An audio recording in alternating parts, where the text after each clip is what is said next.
negativa de tratamentos médicos e até recusa de novos clientes.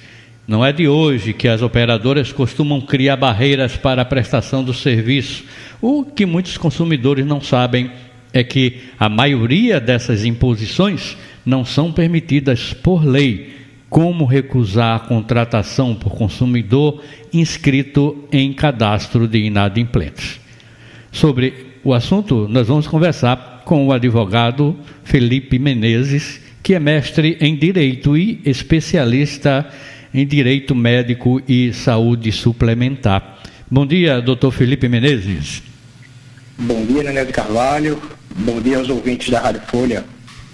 Na verdade, às vezes, tem aquele velho e tradicional papelzinho que dão para a pessoa assinar, aquele contrato que a letra tamanho de nada, e as pessoas às vezes perdem de ler, direitinho, para saber o quanto é importante, os direitos que tem na hora que se faz um contrato com esses planos de saúde. Não é verdade, doutor? Perfeito, Nenel. Esses contratos, eles são considerados contratos de adesão, São aqueles contratos em que o consumidor não tem poder de pactuar aquelas cláusulas, recebe os contratos, não lê o que está ali naquele contrato, assina de qualquer forma. E depois são surpreendidos com algumas das cláusulas abusivas, que ferem de pronto os seus direitos e obviamente, prejudicam o próprio consumidor. Uhum. Então tem que ter todos os cuidados, E saber que, mesmo que não leia, mais determinadas ações de planos de saúde, ela deve ser de alguma forma informada para alguém o que deve fazer o consumidor, doutor. Perfeito.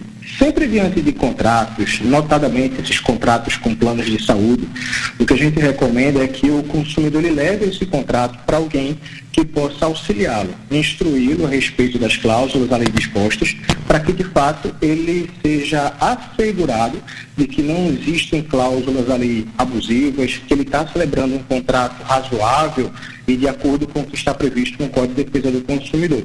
Então, nossa sugestão é sempre que esse consumidor ele seja auxiliado por um advogado de sua confiança, alguém de sua confiança que consiga instruí-lo a respeito das cláusulas que estão ali dispostas. Notadamente nesse assunto, a gente está aqui falando sobre planos de saúde, é importante a gente trazer para a perspectiva do consumidor, é que existem várias situações envolvendo plano de saúde. A gente se depara com reajustes abusivos praticados ao longo do contrato, que o consumidor sequer tem a ciência de que esses reajustes estão sendo aplicados. A gente tem a recente decisão do STJ, recente que eu digo de 4 meses, que foi no finalzinho ali, fechando a janela de 2023, com relação a uma abusividade praticada pelos planos de saúde, que é negar o direito de que um consumidor contrate aquele plano de saúde se aquele consumidor tiver o seu nome inscrito nos órgãos de proteção ao crédito. Isso é uma prática abusiva. O plano de saúde ele não pode se negar a celebrar o contrato porque aquele consumidor está negativado.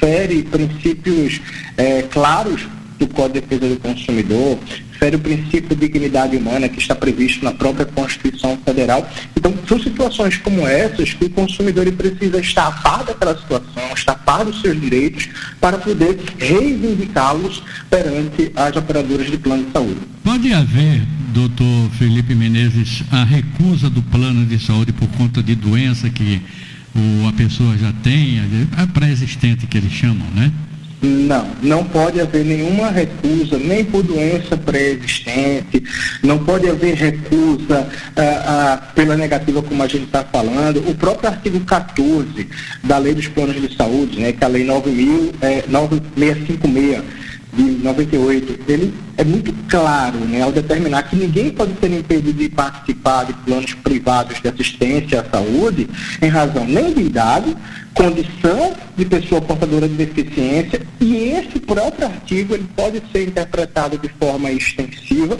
para englobar essa situação dos consumidores que estão aí inadimplentes. Uhum. E a questão do tratamento, não é? Os planos de saúde, esse aqui não cobre, só cobre até aqui. E então é também uma coisa que acontece muito, né, com os consumidores, não é isso? Isso. Por isso que a gente volta atrás na necessidade de que o consumidor ele seja sempre instruído por um advogado de sua confiança que entenda sobre o assunto. Porque é possível que um contrato de plano de saúde ele preveja as situações de cobertura, de tratamentos que estão cobertos naquele contrato. Independentemente, não vou entrar aqui na discussão se está ou não no rol da ANS, estou falando daquilo que está coberto por força de contrato. E aí é possível que alguns tratamentos que a própria ANS ela fala como obrigatório que o plano cubra, aquele plano não preveja contratualmente. E aí, o que é que fica? Como é que o consumidor vai ficar diante disso? Ele só vai descobrir essa situação quando ele de fato precisar. E aí, por isso que ele precisa ser, de fato, instruído por advogado de sua confiança, para que isso seja previsto, né, logo na celebração do contrato, para que ele depois, quando precisar de um determinado tratamento, ele não seja surpreendido. Assim como no caso do tratamento, digamos também uma internação, né? Internamento, aí a pessoa pode, se não tiver aquilo que foi contratado com o plano de saúde, digamos, se não tem enfermaria, não tem local, né, para colocar a pessoa pode exigir que seja colocado em um outro ambiente, um apartamento, digamos? Isso, a gente entra nas questões de urgência e emergência, né? Sim. Em questões de urgência e emergência, por mais que não tenha previsão contratual, é possível que o consumidor exija a cobertura de forma imediata. Isso acontece muito também em casos de carência. A carência do meu plano é de 6 meses. Não, mas é urgência e emergência? Urgência e emergência são 24 horas, não é que são 6 meses. Então, sempre diante dessas questões que envolvem urgência e emergência, é importante que o consumidor entenda que ele tem o direito de exigir isso do seu plano de saúde. Correto. Ok, então, doutor, mais alguma coisa que o senhor possa orientar as pessoas? O que comumente acontece, né? As coisas que acontecem comumente na hora que a pessoa precisa do plano, não chega lá e esbarra de alguma maneira, né? É importante, Leneu, que os consumidores eles tenham ciência de uma plataforma chamada consumidor.gov.br. Essa plataforma é uma plataforma de fácil acesso, tá? De fácil acesso por todos os consumidores. Em qualquer eventual problema que eles tenham com alguma operadora de plano de saúde, eles podem fazer as reclamações, os registros através dessa plataforma, que a partir da sua reclamação ele vai ter um canal direto de acesso para a operadora de plano de saúde, com a finalidade ali de resolver os problemas de forma extrajudicial. Se mesmo assim ele não resolver essa situação de forma extrajudicial, que ele procure um PROCON, que ele registre essa reclamação para que a própria operadora ela seja responsabilizada administrativamente, e além, obviamente, da possibilidade dele se socorrer ao Poder Judiciário através do seu advogado de confiança, defensoria pública, para que aquele problema seja investigado e, se possível, ele seja a operadora seja indenizada, seja condenada a indenizá-lo. Dr. Felipe Menezes, que é mestre em Direito, especialista em Direito Médico e Saúde Suplementar. Alguém pode acompanhar o senhor em algum endereço, algum arroba, para ir se orientando, né? Obrigado, Nenê. Se quiser seguir o escritório, saber das questões que envolvem plano de saúde, sempre vem postando sobre isso, então é possível seguir o Instagram do escritório, @Felipe Menezes ADV. @Felipe Menezes ADV. Ok, isso. Então, obrigado, viu? Muito obrigado, Nenê. Um prazer enorme falar com vocês. Valeu.